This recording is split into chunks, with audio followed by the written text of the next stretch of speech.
Hello and welcome to Rajat TV. You're watching India's World with your host Rajat Kain. In this edition of the show, we'll discuss important aspects of Indo-US trade relations in the wake of meeting Industry Minister Suresh Prabhu with US Secretary of Commerce Wilbur in New Delhi. The meeting on Monday is seen as crucial bit to resolve escalating bilateral trade between the two countries. Amid the US decision to withdraw export benefits to Indian exporters, issues such as withdrawal of generalized system of preferences or the GSP benefit, which comes to an end this week by Washington, are expected to come up for discussion as well. The two countries have been in talks over the series of trade issues, including US demand for unconditional approval to its dairy exports, lower tariff by India on ICT products, and Harley-Davidson motorcycles and pricing of medical devices. There have been 8 rounds of bilateral negotiations on resolving trade issues after talks could not lead to favorable results in March last year. Now, to discuss more on this issue, we are joined by Mr. Jayant Dasgupta, former ambassador of India, WTO, Mr. Niraj Srivastava, former ambassador, and Mr. Ajay, former secretary, Ministry of Commerce and Industry. Thanks for joining us. Mr. Dua, I would like to start with you first. How big is Indo-US trade in terms of share volume of exports and imports? Out of our $300 billion of exports, our exports to the US account for about $48 billion. So that's about 1/6. We'll call it 15%, 16%. Right. Our imports from the US, on the other hand, are only about 20 billion. Or 26 billion. That's even less. There's a gap of about 20 billion right now, 26, 27 billion. And that, as a portion of our total imports, is, say, if you take it roughly from 500 billion, 500 billion divided by 25 is 1/20th. So about 5%. So on one side, it's about 6.5%, 6.5%, and the imports are about 5%. But that's because one of the largest items of import for us is hydrocarbons, that is crude oil, as well as gas. And the US, except in recent months, I won't even call it years, is growing in significance and in terms of imports of Indian imports, even in the field of hydrocarbons. The concern, however, of the US has been that why this gap, trade gap of even $20 billion, which has come down. It used to be 23 billion till about a couple of years ago. And also what we get labeled by no less than the President of the US for being a big tariff. India is a big tariff country. But the examples which come out, for which we are accused of levying high tariffs, are items which don't really count for much of our imports or exports.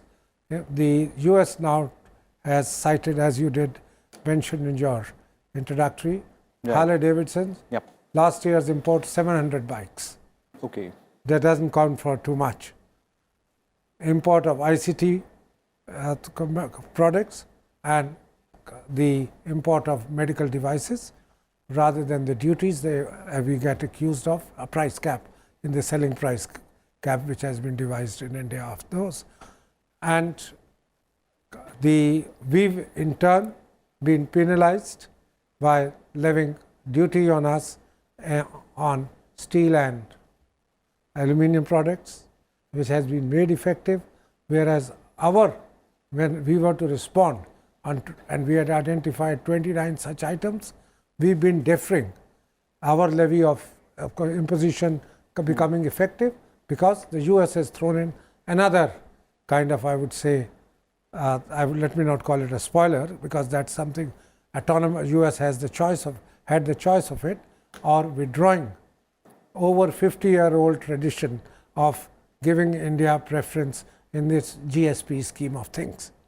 That means certain goods from developing countries, including India, were allowed access for almost 5 decades into the US. That has been India was put on notice, and from next week or by the end of this week, we might be facing a prospect that about $6 billion of our exports to the US will no longer enjoy the access without duty into US. So that, to my mind, is one of our import trade with the US and the issues which are currently on the table for discussion, etc., apart from what each one is doing to one another at multilateral forums like the WTO. Right. Mr. Dasgupta, you think the withdrawal of GSP is the biggest teething issue when when Mr. Prabhu meets Mr. Ross, or there is a larger picture that will be carved out? I think there are three different issues.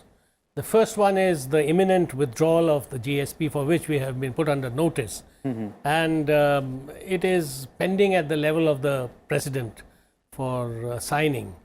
So that is the first thing. The second is we have been now expressing our concerns about the H-1B visa system, because there is a lottery and there is a new system which has been put in place, which for the draw of lots, people who have higher degrees from the US, they are given a preference.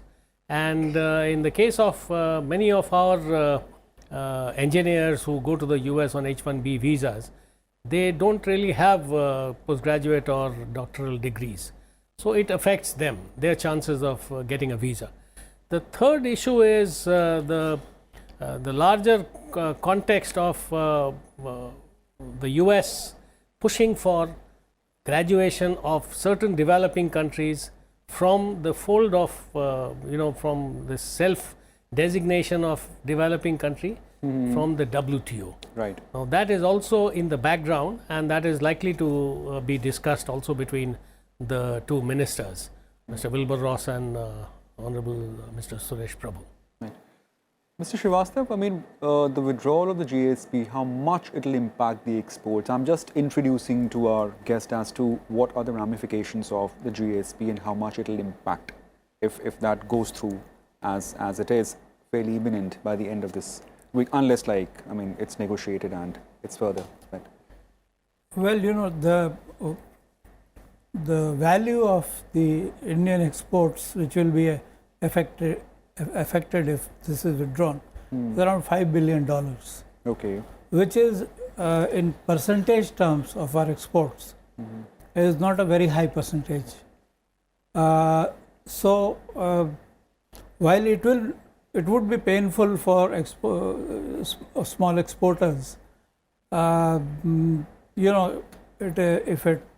if it is inevitable, we probably will have to learn to live with it. But more than that, what strikes me is the overall approach of the Trump administration. Okay. He is a businessman, not so much a politician, and often the view he takes is a very narrow view of just business, whereas relations between two countries have many other facets, and to an extent there are linkages between various facets. So he doesn't care about that, and that could lead to some undesirable consequences, because it could affect other aspects of our relations, like so much noise being made about Harley-Davidson. If you take it in terms of money, the 700, there was a figure which was mentioned. It's a tiny amount of money which is involved. But I don't know why. Maybe the Harley-Davidson producer knows him personally, or he's a personal friend or something. But Harley-Davidson comes up in a lot of his statements.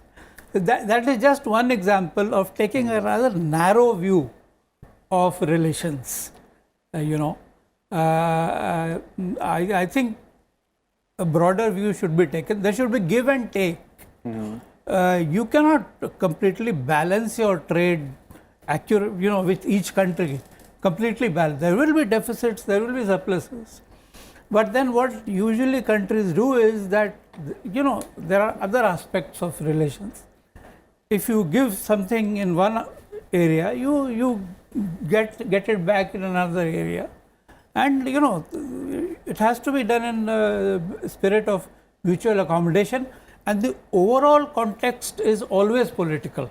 The most important context of the relationship in overall sense is political.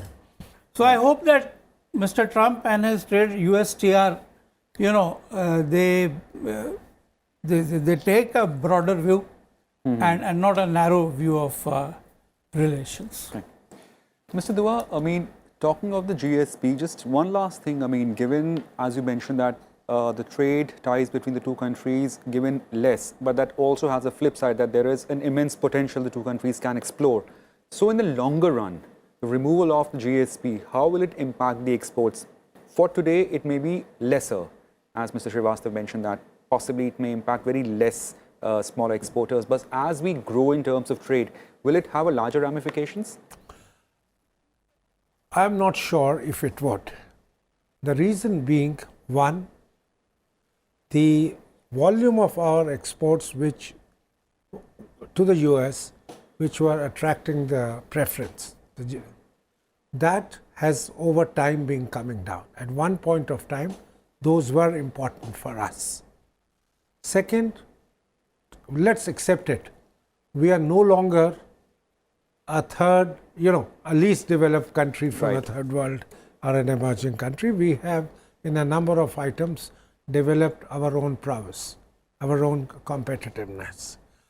The items which we are now exporting to the US, yes, I would still say gems and jewelry is an important aspect there.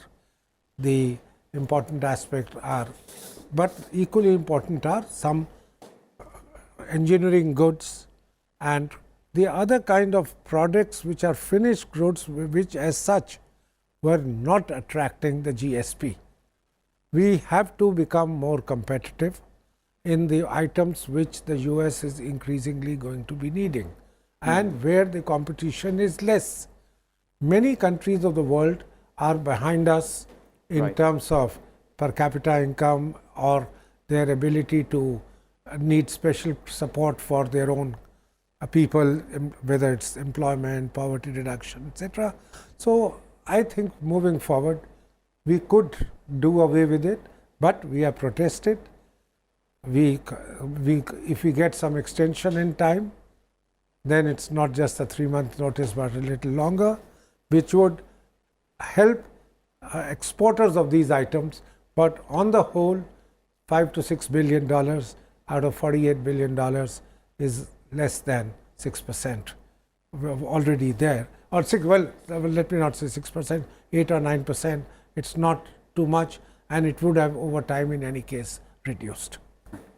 Mr. Dasgupta, off late we have seen the warming up of ties, or rather it's been a consistent picture in terms of, bonhomie between the two head of states. We have seen the personal relation which the Prime Minister enjoys with Barack Obama, and also now his meeting with Trump. Where does these teething issues crop up from, and how do we see these negotiations ironing it out? I think we have to distinguish between the political aspect of relations and the trade aspect. And if I may put it very bluntly, you think that the political aspect of relations are not really, impacted by the trade aspect? The US keeps the two aspects in different compartments. Okay. The US doesn't let its politics override its trade interests. So it may be, very friendly with, for instance, the Five Eyes countries like Canada, the UK, Australia, New Zealand. But when it comes to trade, it is willing to go the whole distance and squeeze them in order to secure its own interests. So the issue is the same with India as well, and I must say Japan also. Japan and Korea have been very friendly towards the US in terms of politics, but when it comes to trade, they have been at the receiving end over the years. So it is the same with India. We have had excellent relations with the US by and large, but trade relations, there have been some niggling issues, not very major issues, like tariffs, for instance. Now, the US has been, President Trump has been complaining quite consistently about the high tariffs that India has. And two of the products that he has mentioned are the Harley-Davidson motorcycle, of course, but also lately, I think, alcoholic beverages. And what he wants us to allow, basically, at this juncture, are dairy products, medical devices, and also there is this consistent pressure being put by the US for on the pharma exports from the US to India, and for intellectual property protection in a much more robust manner. So these are some of the outstanding issues, and the politics is there, of course, good relations, excellent relations, strategic relationship, but trade will not get affected, will not be able to influence the politics between the two countries. You mean, sir, so will the betterment of politics improve trade, if not trade improving politics? No, good politics is a desirable thing by itself. You can smoothen some rough edges if you have good relations, and also it depends whether the country concerned is important to the US in a particular manner. Either, for example, if it allows military bases, or if it is a major buyer of US arms, or things like that. But I think Ambassador Dasgupta is right that the US often, behaves in a way that doesn't mix trade with politics very much. But to my mind, that's not really a very desirable approach to things, because it might have spillover effects in other areas of the relationship. If you have bad trade relations, or if pressure is put on a particular country because of like what is going on between China and the US at present, it is affecting their ties, because it's very drastic. So in some cases, severe or strong action in trade can spill over into political relationships also. But I would say that I belong to I'm not a trade expert, but I belong to the diplomatic side. So we have always tried to look at the relationship as a whole, and not just in terms of individual components. Of course, we have also paid attention to the individual components. It's very important, but at the same time, the overall relationship is also very important. So the way to deal with the US is, having served in Washington, is that if they squeeze you somewhere, you find an area where you can squeeze them. They are also vulnerable in some other areas, like weapon sales, for example. So if they squeeze you here, of course, you don't overdo it, because the US is still a very powerful country. The second thing to note is, a very important thing to note in the US is that their lobby system is very strong. And lobbying is part of life there. So if you look at that's why a small company like Harley-Davidson can make so much of noise, because the lobbyists, they would have hired lobbyists, they would go to the Capitol Hill and round up some senators and congressmen and make a lot of noise. This is what the US is. You play the system, in the same terms. Right. We also have finally, some years ago, we hired lobbyists. Okay. Earlier we were the lobbyists. We didn't have lobbyists. We used to do it. But now, of course, we also, because in that country, you have to play that game by their rules.